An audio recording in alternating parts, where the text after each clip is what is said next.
Começa agora um programa que traz tudo sobre o livro mais lido em todos os tempos. Apresentamos O Som do Livro.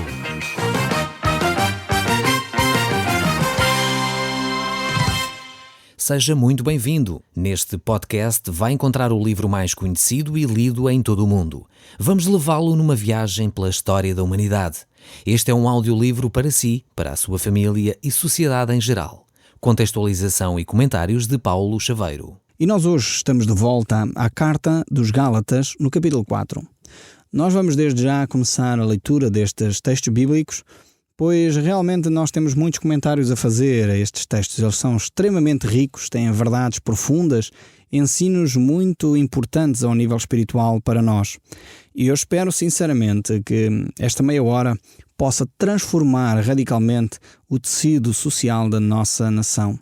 Pois acredito que quando o povo tem compreensão da palavra, efetivamente mudanças profundas ao nível espiritual acontecem e, em consequência disso, ao nível social. E é por isso que é tão importante nós termos acesso à palavra de Deus. Eu sei que alguns ouvintes, ou pelo menos um ouvinte, escreveu muito preocupado com o facto de nós ensinarmos a Bíblia. Dizia esse ouvinte que nós poderíamos estar a confundir mais as pessoas. Eu quero dizer de uma forma muito transparente que a maioria das pessoas que me têm escrito não se sente nada confundida, antes pelo contrário, tem-se sentido muito animada e muito encorajada, pois está a compreender muito melhor as Escrituras. Eu fico muito satisfeito com isso e dou graças a Deus. Tenho orado por vós, no sentido que Deus continue a abençoar a cada um de vós que me escuta diariamente. Espero que o façam também por mim e pela minha família, assim como por toda a equipa da Rádio Transmundial. Possam continuar a orar por nós para que Deus dê a oportunidade de nós colocarmos no ar aquilo que é a palavra de Deus. Sendo assim, então, eu gostaria de começar a ler este capítulo 4 deste livro de Gálatas a partir do verso 8. Você, se tem uma Bíblia à mão, pode acompanhar-nos. Se estiver no seu carro, toma atenção à estrada, mas toma atenção também às palavras que nós vamos tendo aqui para consigo. Diz assim a palavra de Deus: Outrora, porém, não conhecemos a Deus. Servimos a deuses que por natureza não o são. Mas agora que conheceis a Deus, ou antes, sendo conhecidos por Deus, como estáis voltando outra vez aos rudimentos fracos e pobres, aos quais de novo quereis ainda escravizar-vos. Guardeis dias e meses e tempos e anos, receio ter trabalhado em vão para convosco. Temos aqui uma interpretação da lei feita pelo apóstolo Paulo. Ele está sendo orientado por Deus para falar a estas igrejas da Galácia. Estes cristãos ali da zona da Galácia estavam a ser trazidos de volta ao culto pagão.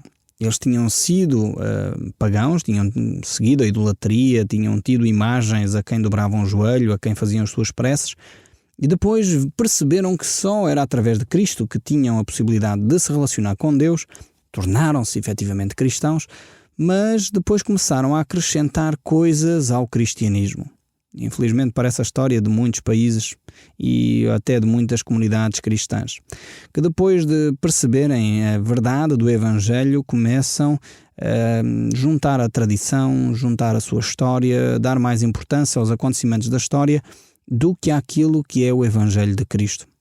Então era o que estava a acontecer aqui a estas igrejas, logo no início. Por isso nós hoje ainda devemos manter uma atenção extrema, ficando exclusivamente dentro daquilo que é a Bíblia e dentro daquilo que é o ensino de Cristo, do Evangelho de Jesus, não fazendo acréscimos, pois isso é um perigo tremendo. Aqui estas pessoas estavam a dar demasiada importância aos dias, aos meses, guardar determinados momentos importantes. O apóstolo Paulo não está a dizer que vamos banir as cerimónias. Não é isso que o apóstolo Paulo está a dizer. Paulo não está a dizer vamos acabar com o Natal, vamos acabar com a Páscoa, vamos acabar com o Pentecostes. Não é nada disso que ele está a dizer. O que o apóstolo Paulo está a dizer é que isso não é necessário para a nossa salvação. Ou seja, não podemos dizer que se eu não fizer um culto no Natal, então já não sou salvo. Se eu não celebrar o culto de Páscoa devidamente, já não sou salvo. Não, podemos celebrar o culto de Páscoa, mas se não o celebrarmos, não perdemos a salvação. Infelizmente, algumas pessoas têm essa ideia, dizendo: ok, eu não vou à igreja já há um mês, então se calhar já perdi a salvação. Não, não é isso que a Bíblia ensina.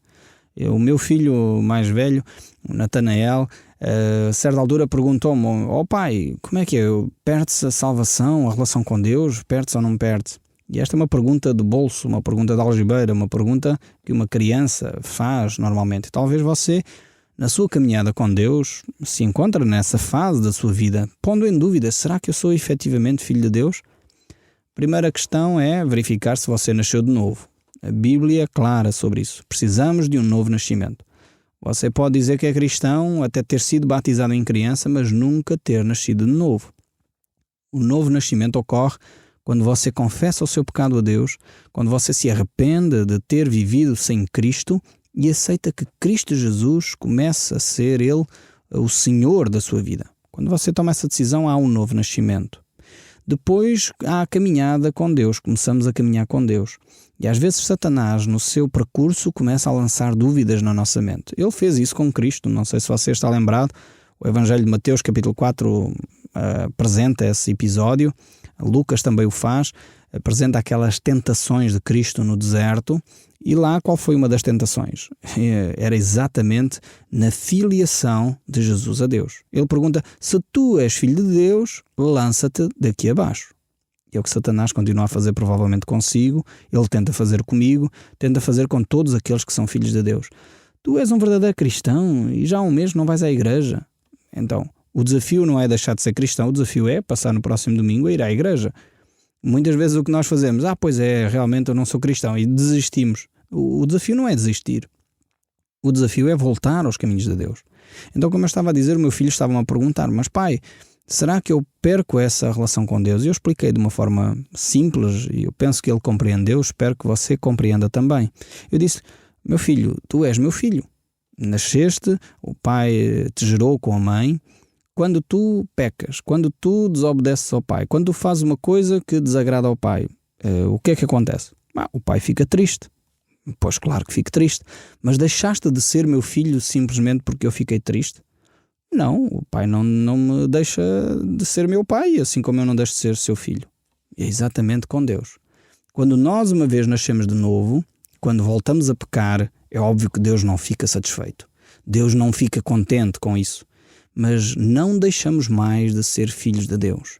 Pois um dia, tornados filhos de Deus através do novo nascimento em Cristo Jesus, então efetivamente quando pecamos, entristecemos o Espírito Santo que habita em nós. Mas não deixamos de ser filhos de Deus. Não se deixe cair nessa armadilha de Satanás de lhe lançar dúvidas sobre a sua filiação a Deus. Mesmo quando você não guarda os dias, os meses e os anos, quando você não faz cerimónias e etc., sua filiação é que é importante. E para essa filiação não há outra coisa qualquer que se possa juntar à morte de Cristo. Foi a morte na cruz de Cristo que nos deu a vida eterna. Foi a ressurreição de Cristo ao terceiro dia que nos garantiu essa mesma vida eterna, e foi a sua ascensão ao céu que nos dá a orientação e a nossa defesa diária para nós continuarmos nesta caminhada.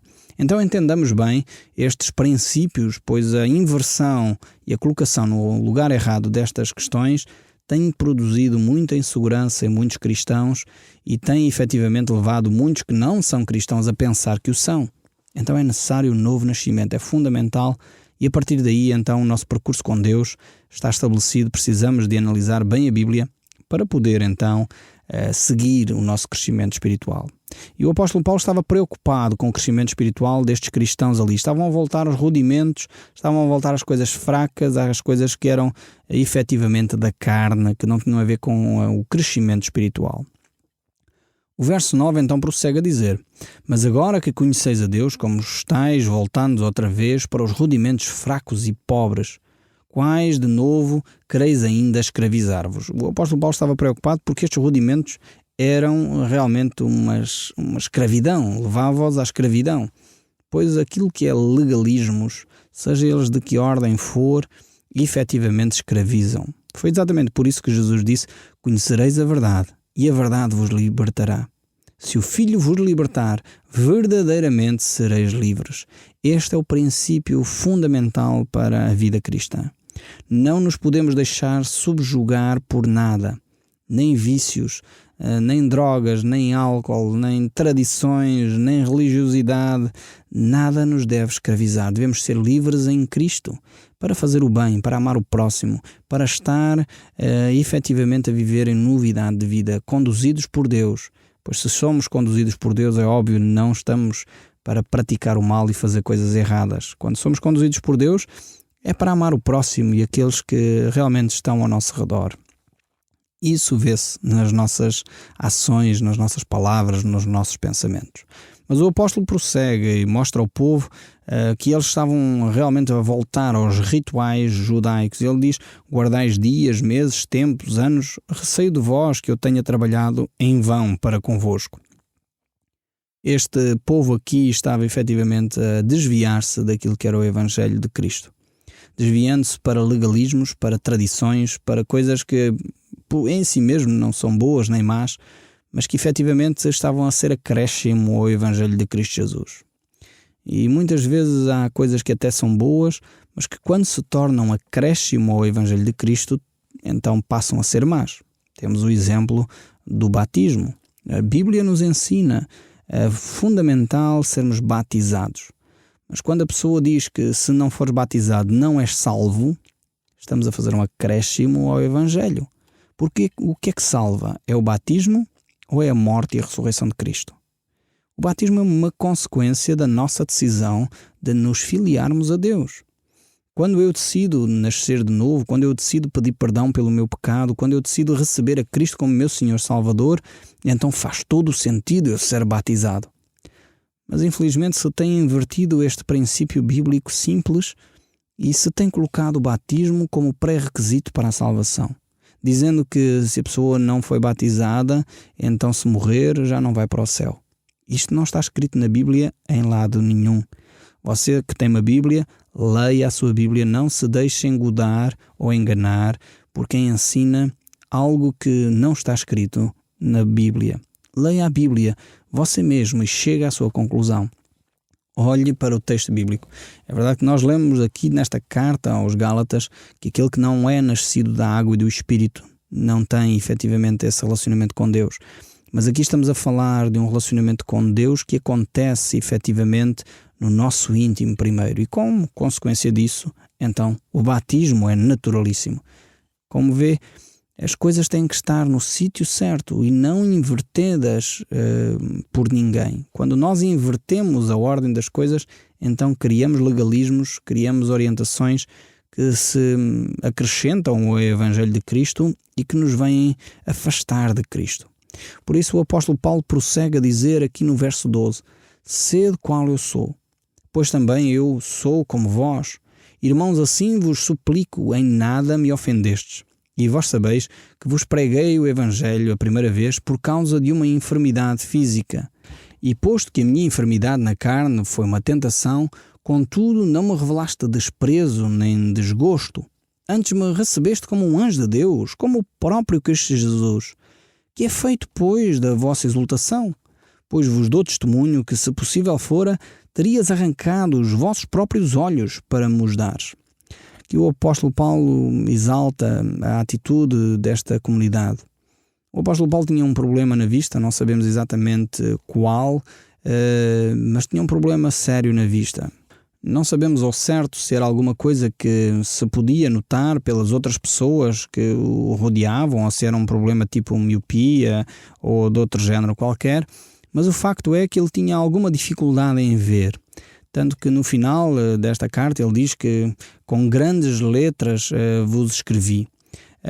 E então ele, vivendo nesta circunstância, ele apresentou o Evangelho ali aos cristãos da Galácia, ou àquelas pessoas na Galácia que se tornaram cristãs, melhor dizendo, e dessa forma eles puderam ter um encontro genuíno com Deus. E o apóstolo Paulo, nesta fraqueza dele, ele viveu durante algum tempo, cremos que era sobre isso que ele orou a Deus pedindo a cura. Eu imagino que para um apóstolo como Paulo seria extremamente difícil. Estamos lembrados que este homem, o apóstolo Paulo, através do poder de Deus, operou maravilhas tremendas, curas incríveis noutras pessoas. E agora você pode imaginar alguém que tem o dom de poder curar enfermidades noutros e tem uma enfermidade que não é curada.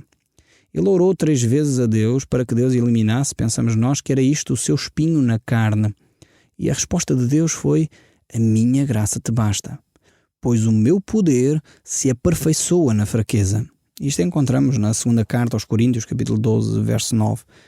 Então podemos ver por este exemplo de Paulo que as situações de fraqueza, de enfermidade, podem ser utilizadas por Deus para nosso crescimento espiritual. Nem sempre acontece a cura milagrosa. Muitas vezes nós estamos com uma enfermidade e queremos automaticamente que aquela enfermidade seja curada. Por vezes ela é curada, por vezes não é. E nós podemos aprender mais acerca de Deus mesmo na enfermidade. Uma enfermidade física, uma enfermidade crónica, não tem necessariamente de ser uma tragédia. Ela pode ser uma escada para nós subirmos no nosso relacionamento com Deus. É exatamente isso que Cristo quer fazer. Ele quer transformar as situações difíceis da nossa vida em vitórias, em triunfos. Então o apóstolo Paulo conseguiu enfrentar essa situação, essa sua enfermidade, que ele tinha esse espinho na carne, que o esbofeteava, que o lembrava da sua humanidade, da sua finitude, da sua limitação. Ela servia para a glória, para anunciar o Evangelho aos outros. Esse espinho na carne tinha-lhe sido dado para que ele não se orgulhasse das revelações que ele havia tido.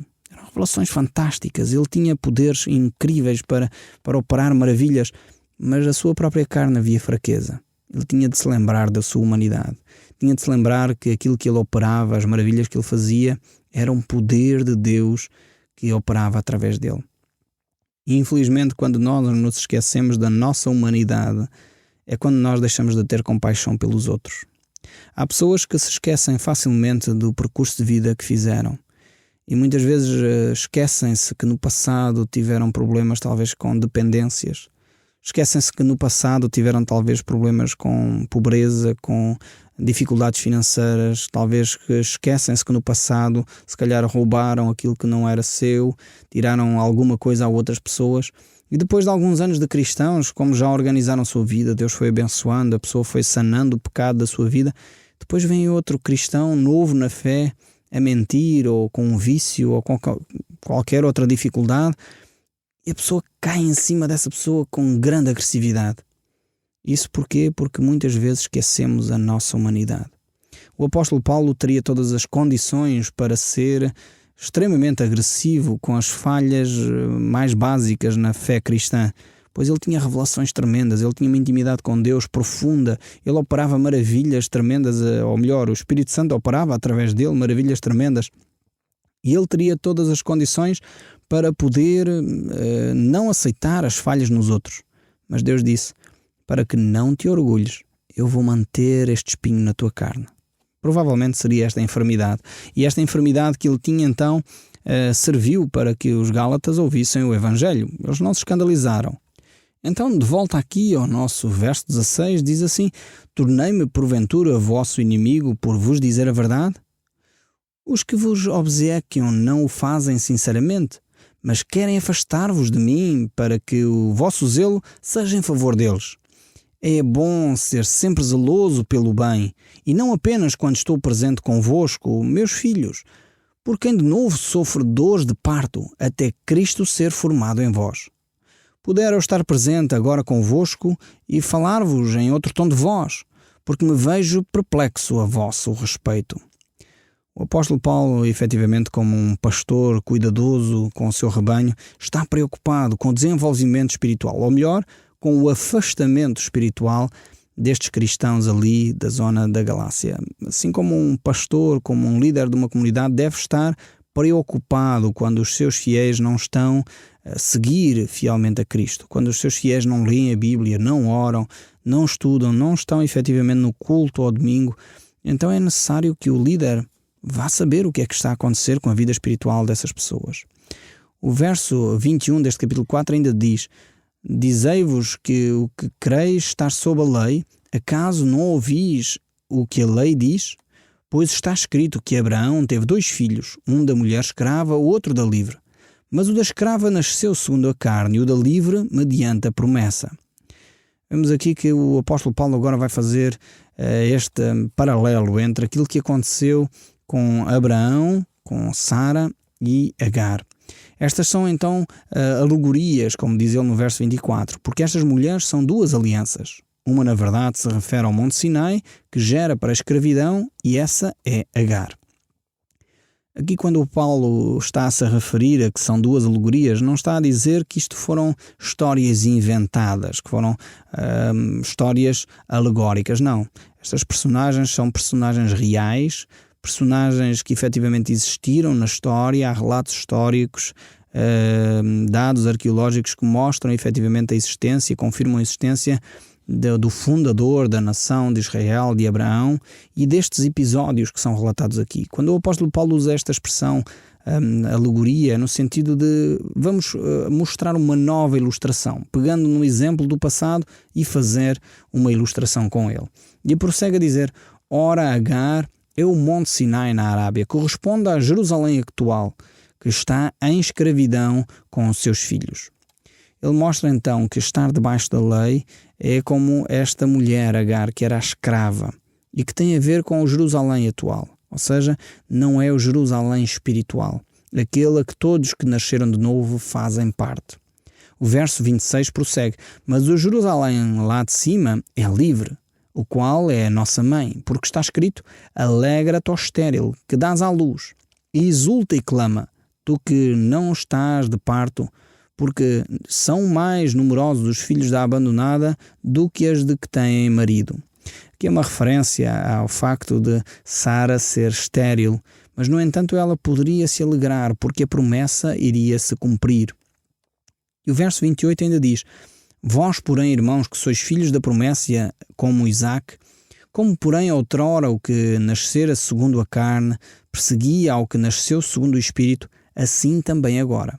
Contudo, que diz a Escritura? Lança fora a escrava e o seu filho, porque de modo algum o filho da escrava será herdeiro como o filho da livre. E assim, irmãos, somos filhos não da escrava, e sim da livre. O apóstolo Paulo pega neste exemplo aqui, que é relatado no Velho Testamento, para dizer que, efetivamente, a lei persegue também aqueles que estão debaixo da graça de Cristo. E, efetivamente, é verdade. Muitas vezes nós verificamos que há comunidades cristãs que sempre insistem em guardar o sábado, sempre insistem em trazer as tradições, sempre insistem em dizer que as cerimónias são fundamentais para a nossa relação com Deus. E então o apóstolo Paulo está a dizer: a lei persegue aqueles que estão debaixo da graça, assim como no episódio entre Ismael e Isaque, Ismael estava a escarnecer de Isaque, que era o filho da promessa, e perseguia de alguma forma o filho da promessa. Necessitamos manter-nos livres, necessitamos manter-nos debaixo da graça de Deus, percebendo que acréscimos ao Evangelho de Cristo não podem ser feitos para a nossa salvação. Devemos, contudo, obedecer à palavra de Deus, mas isso é uma consequência do nosso relacionamento com Cristo. No próximo programa explicarei melhor o que isto quer dizer. Espero que você esteja desse lado também, ouvindo o som deste livro. Até lá. O Som do Livro, uma produção da Rádio Transmundial de Portugal.